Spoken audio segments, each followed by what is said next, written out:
a particular individual call for a distribution of resources basing on on who voted for who.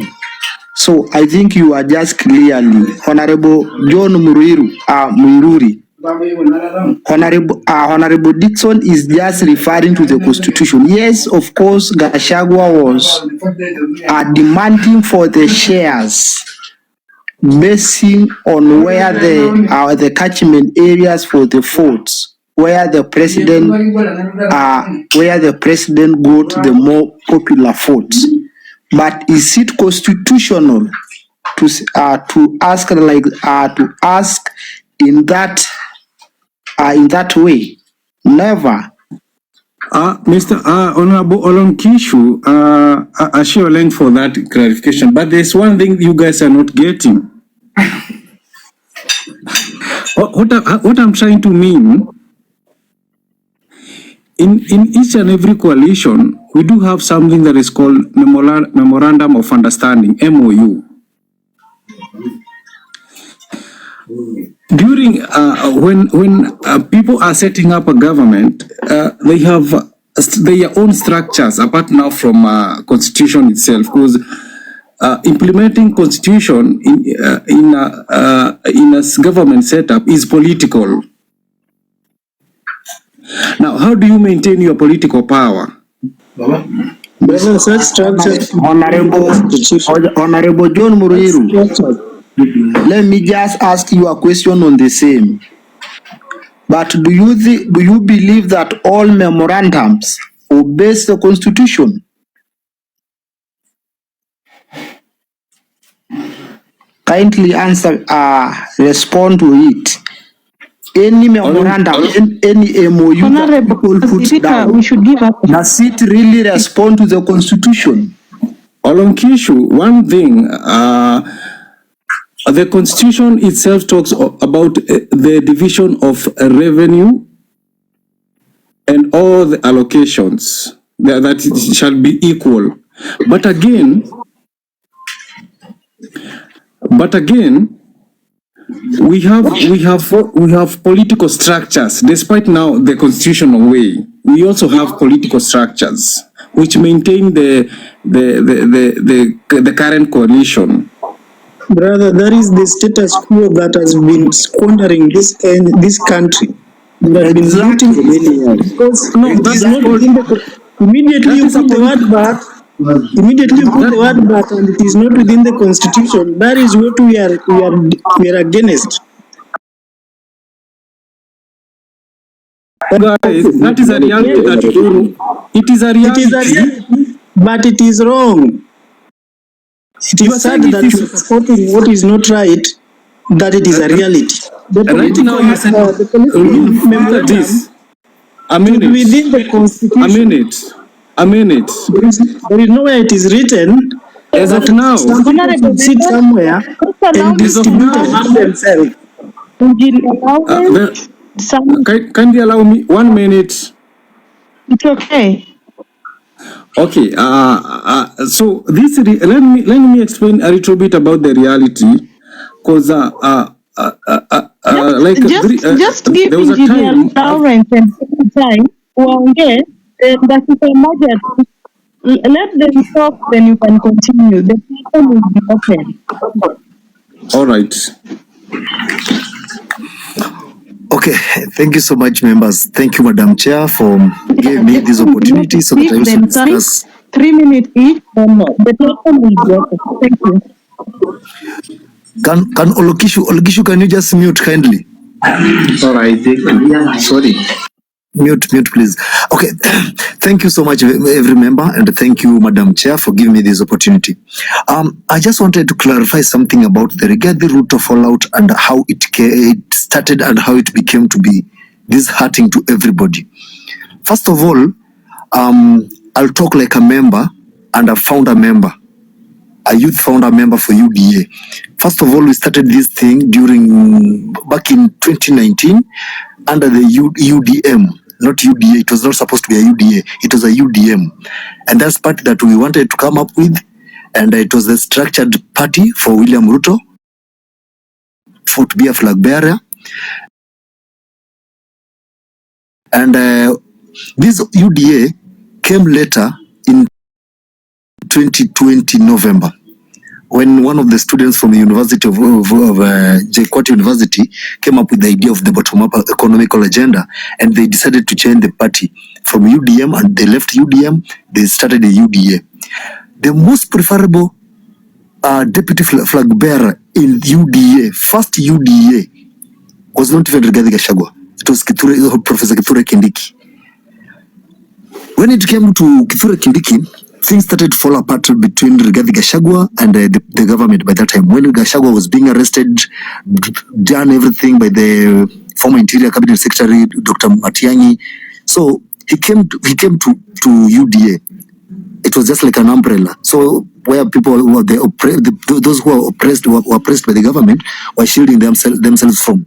And William Ruto was there, very, very vocal for everybody. When it came to nominating a deputy president, the person Nani wanted, Ruto wanted, the first person Ruto wanted was Musalia Mudavadi. And they disagreed with the former Secretary General of UDA, the former chairman, Johnson Mudhama. And Mudhama said, no, Mudavadi is in ANC, and we cannot bring someone from outside the party to become your deputy. So we'll have to look for our own person. No, and Ruto told him, no, we need someone from Western so that we bring these votes together. But Nani decided not to fold the party. Mudavadi decided not to fold the party by that time. Then the idea was, who do we go for? We need the loyal votes. We need part of the Luo votes. We need part of coastal vote. We need part of northeastern, eastern, and then we need the central votes. They say, yeah, if it's the central thing, let's go with the Kithure Kindiki. Everybody was voting for Kithure Kindiki. And then it came to voting day. The voting day, I remember very well, all the delegates were in Karen. At Ruto's, the deputy president residential in Karen. So the first vote round, it went to Kithure Kindiki. The second one, the third one. The fourth one, Ruto called everybody and he said, guys, I need someone who can go out and fetch votes. You said, we don't need Mudavadi because Mudavadi hasn't folded the party. We need somebody who can go and talk to the people. I'm dying with Gashagua here. I want a local person. And they said, no, we go with who? We go with Rigathi. He said, I'm going with Rigathi Gachagua. But there's an old man came to our camp. He told us, guys, many of you here, this is your first time in politics.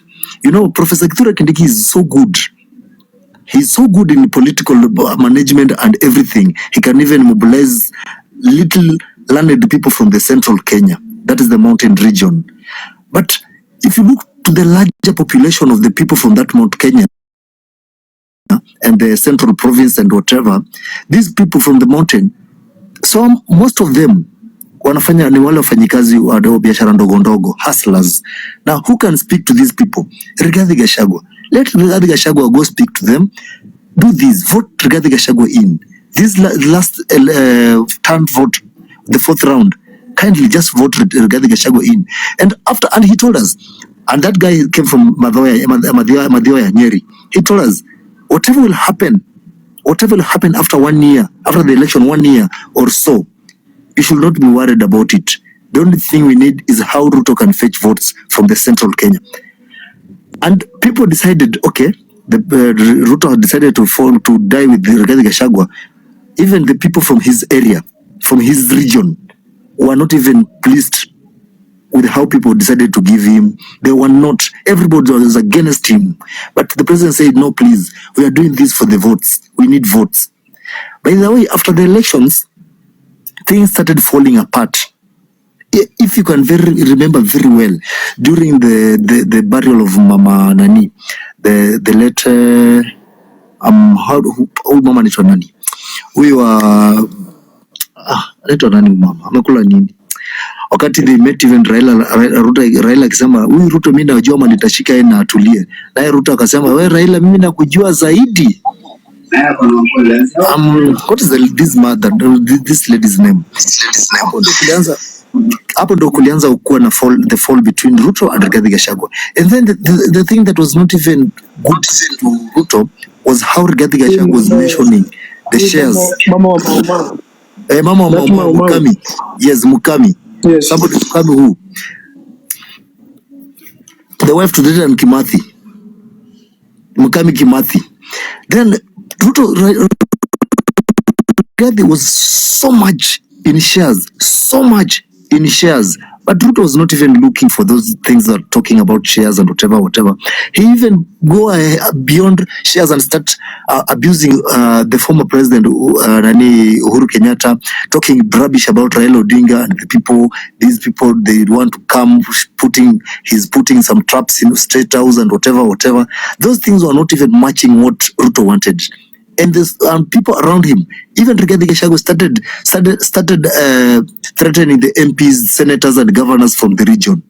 If kama mwezi ni abudu, hamuna haja mimi mkitaka kufanya kitu kukiwa na meeting ya cabinet secretaries, wakitaka kwenda State House, lazima mniambie kenye tunafanya na mimi ndio naambia kenye tunaenda kusema. And he was doing that. And as for me, I can say I was in the Ministry of Sports by that time when Honorable Babu Namwamba was the Minister for Sports, Youth and Gender. Rigathi used to call in every day. Unapata wanaenda kwa ofisi ya Rigathi Gachagua discussing things were happening whereby kama uabudu Rigathi Gachagua wewe hauna nafasi. And that is the thing that tuliona hata ilifanya Ruto hakuwa anafurahishwa. Na ukiangalia mwenye alileta motion ya kuimpeach Rigathi Gachagua hata haikuwa inatoka kwa nani Mutuse.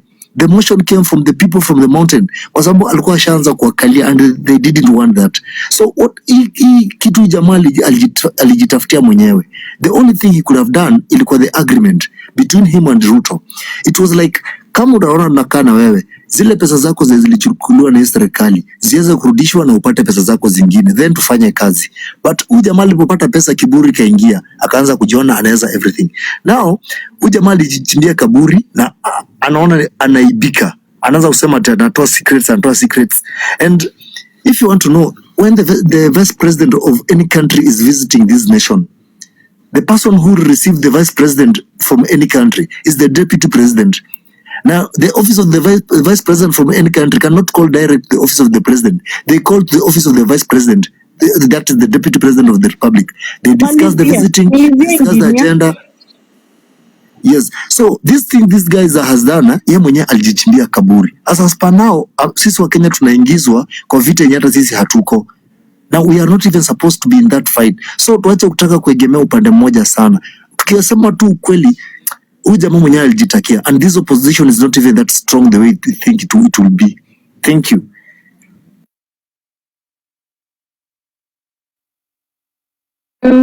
Thank you, honorable member. I don't know whether there is anyone who would want to interject on whatever engineer has said. Anyone? Yes. I wanted to interject, then you asked that question. I wanted to say that thank you, brother. You just confirmed exactly what we have been thinking and what we have been seeing.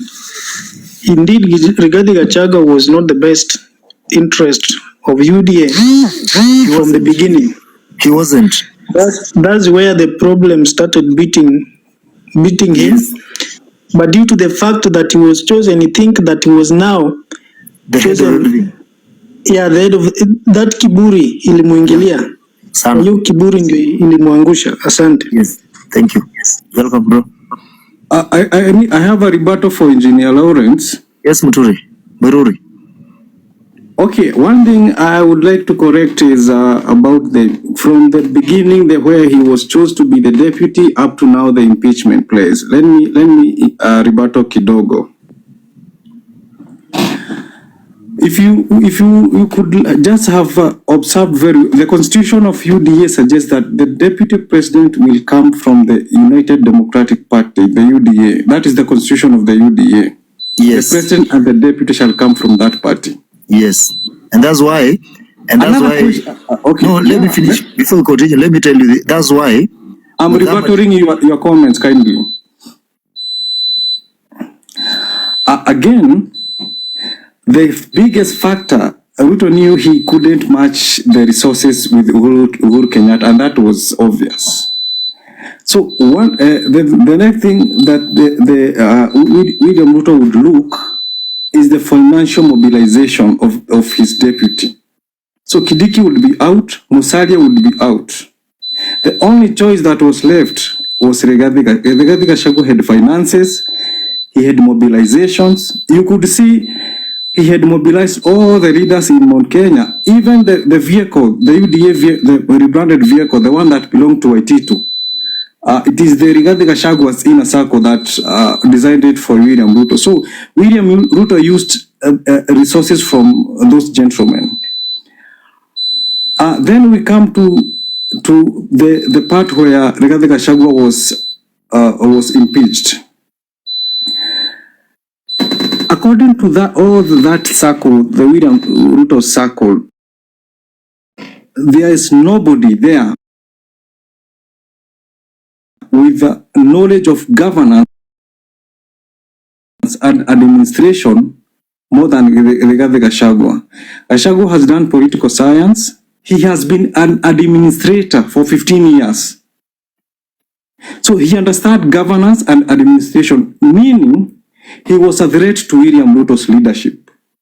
William Ruto is a kind of man whom you cannot talk or question his leadership. He's more of a ruler, not even a leader. So William Ruto knew this, and what he did, he just mobilized all the members of parliament and they impeached Rigathi Gachagua. Thank you for that. Okay, thank you so much. Let me tell you one thing, my brother. I said this. When they were looking for the deputy president, William Ruto wanted Musalia Mudavadi, but because Musalia Mudavadi did not forward the party by that time, the chairman of UDA, Johnson Mudama, said, no, we need someone inside our party. Nani is not going to forward the party. So we are not even relying with him. So they decided to pick Kithure Kindiki. If you're talking about in terms of money, mobilization and whatever, the resources, yes, Rigathi Gachagua gave some resources. Yes, I agree that. He even sponsored some of us on our campaign. Olokishu, please. He even sponsored some of us on our campaigns. Yes, that I agree. But let me tell you, my brother Miruri, one thing. You know, there are two things in life. There's administration and there's politics. So you should differentiate between the administration work and political work. When you've been in administration and then you join the political arena or the political house, you need to change the mindsets. For example, I'll give you a good example of Didmas Barasa. Didmas Barasa was an army.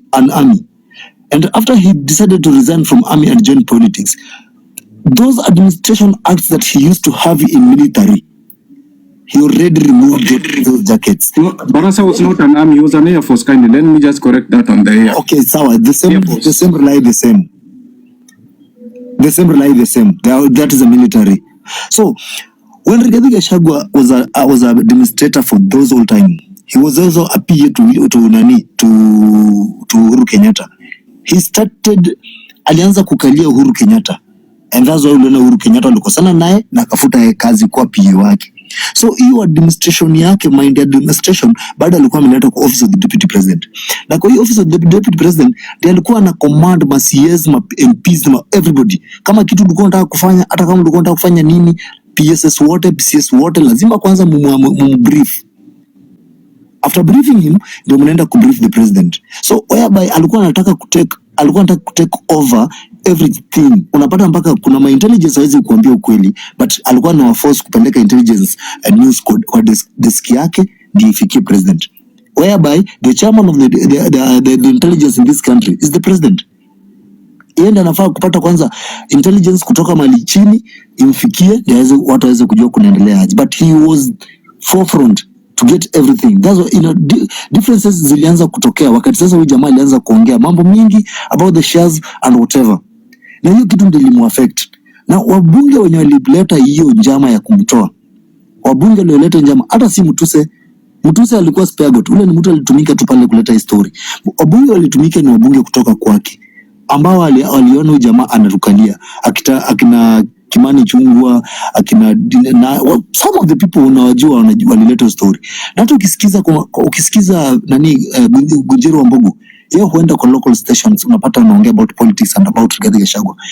Ukisikiza Mjiro wa Mbugu vizuri, you'll understand Rigathi Gachagua alijitafutia hii makosa. Yeye mwenyewe.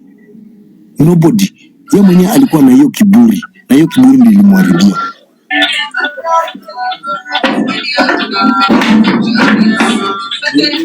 Hello.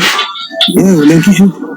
Kindly, Engineer Lawrence, just a minute. I kindly want to interject or just comment on exactly your submission.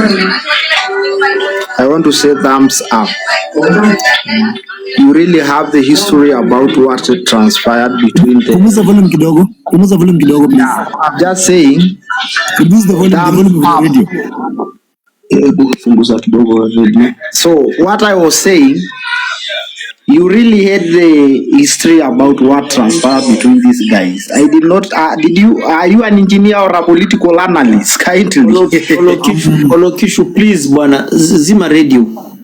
Yeah, zima radio, love to get. Okay. So I'm an engineer, but I even did political science. So okay. By professional, I'm an engineer. I repair cars. Okay. So what the only thing you have forgotten to add on what happened before actually you repair cars. Hello, Otiono, Honorable Otiono, kindly put off your mic. So what I was saying, actually what you forgot, ile kitu tu umesahau kuongeza hapo kwa what happened before His Excellency the President pick Gashagua. Kuna pia what they consider is also what we call financial muscles. That is what actually also that was one of the factor that really made Ruto consider Gashagua a preferred deputy president at the moment at that time. So what you could have just said, ungesema tu that William Ruto just decided to pick Gashagua to make it as a bridge to cross and burn it after, and that is what confirmed during just after the election, because I believe it was only 1 year and the deputy president was out of office. To what Honorable John Muriri just said, that Gashagua is a very experienced political because he has run across different political regimes, right from Moi to the current government. Sometimes we have people who are different. We have people who don't learn and accept the fact that there are changes even in politics, that there are times that you have to come from a certain way of ruling, because maybe he has overstayed in the government where force is the order of the day, to accept the fact that there is a time where brain is used in politics. You have to sit down and think critically inside and outside the box, and that is what the deputy president really lack. That is why he exposed himself through his mouth. The deputy president is so mouthy, very loose. He cannot even keep a little secret, which the government always, which is one of the of the government. Serikali inahitaji siri na ndio ikaitwa serikali. Kwa hivyo nafikiri that is where what killed the president. The deputy president only dig a hole to himself. Lastly, on my I believe going forward on this same when the deputy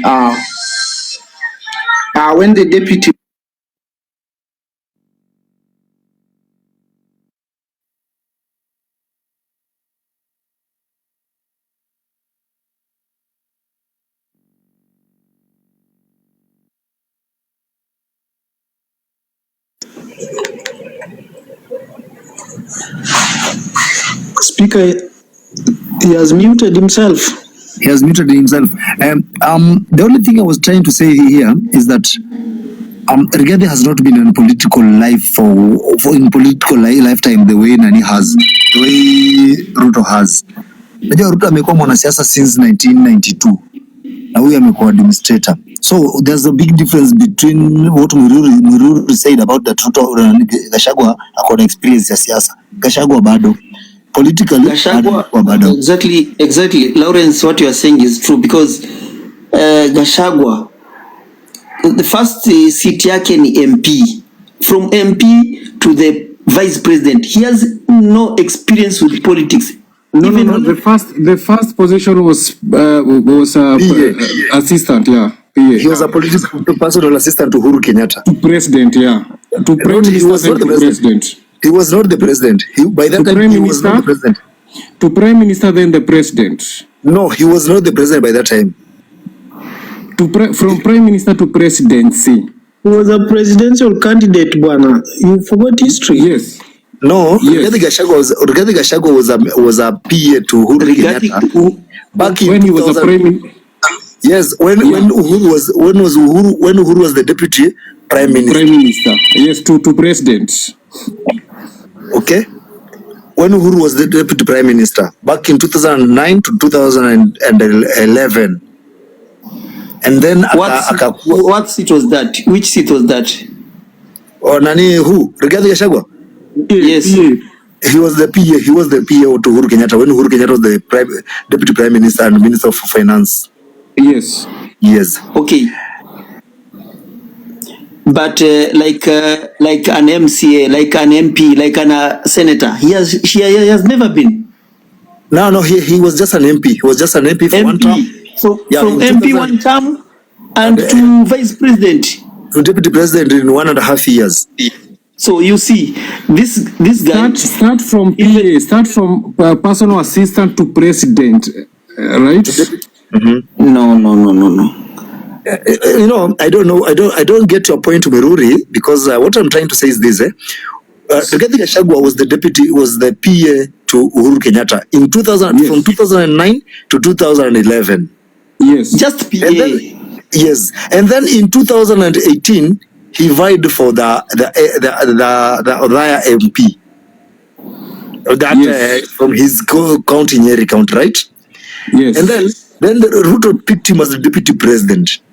You know, you are skipping facts because from 2013. I'm not skipping any facts. I'm not skipping any facts. Listen to this, From 2013 to 2017, Rigathi Gachagua was PA to Uhuru Kenyatta. My friend, you are lying. In 2013, from 2011, August 2011 to 2018, when Rigathi Gachagua decided to vie as a area MP, he was managing the late brother, the late governor, Nyeri governor, his late brother businesses.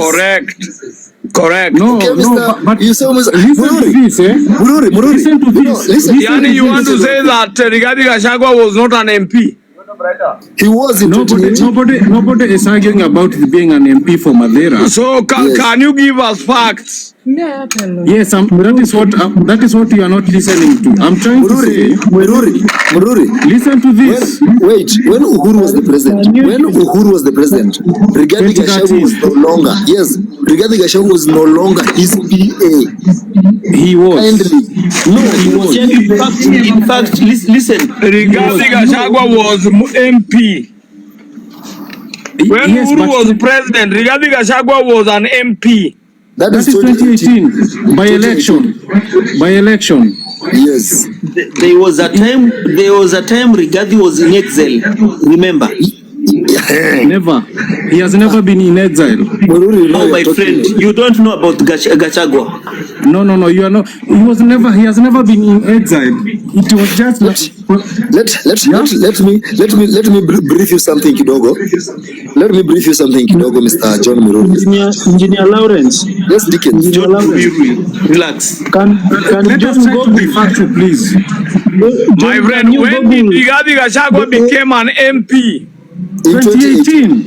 That was Yes, after coming from an Excel. After coming from an Excel. No.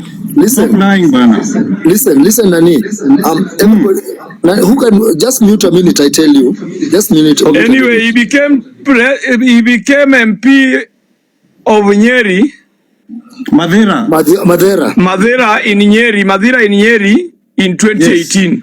Yes, by election. Meaning when Uhuru was president, he was micromanaging Uhuru's diary. No. Meaning he was PA. No. Yes. No. 2013. You're also lying. You're also lying. No. He's talking the truth. 2013. What was Rigathi Gachagua doing?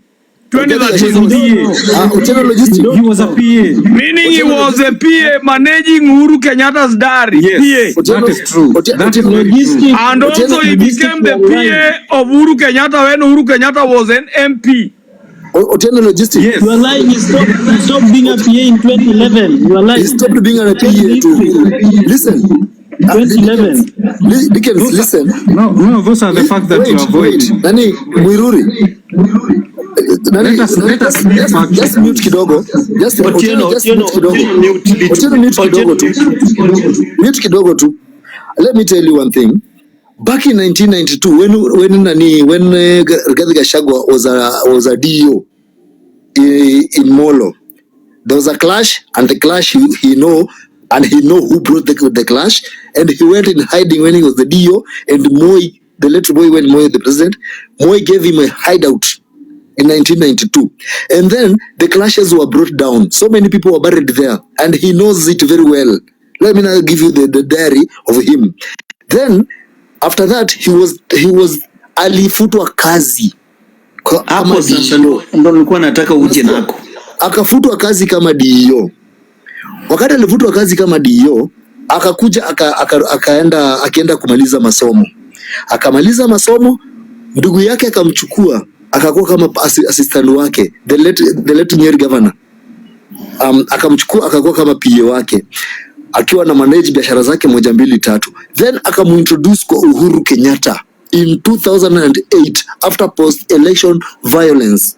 Uhuru Kenyatta akamchukua kama PA wake from 2008 May, yes, 28 May, akakuja mpaka 2011. Wakakosana na Uhuru. Walikosana kwa sababu sasa alianza kurulu Uhuru sasa. Na mwenye alifanya kukosana na Uhuru ni mamake Uhuru.